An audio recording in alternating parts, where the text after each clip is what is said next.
Kali ini aku bikin tumis bawang teri tempe. Kayak gini nih, tinggal digalo-galo aja nih kalau kata Sundanya. Duh, sama nasi anget enak banget pokoknya. Dan ini bikinnya satset banget.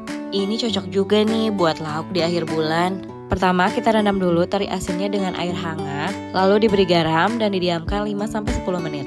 Siapkan juga tempe yang sudah diiris tipis, 2 bawang dan cabai.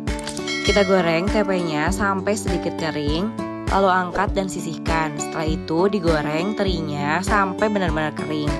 Habis itu diangkat, lalu ditumis bawang merah bawang putihnya sampai wangi dan layu. Kemudian dimasukkan si cabenya, dimasak sampai bawangnya hilang. Kemudian dimasukkan tempe dan teri gorengnya. Aduk semuanya, jangan lupa diberi gula, garam, kaldu. Setelah itu diberi air sedikit saja, lalu diaduk-aduk lagi. Masukkan irisan daun bawang, kemudian diaduk rata. Jangan lupa dikoreksi rasa. Bila rasanya sudah enak, tinggal angkat dan sajikan. Mudah kan, yuk dibuat.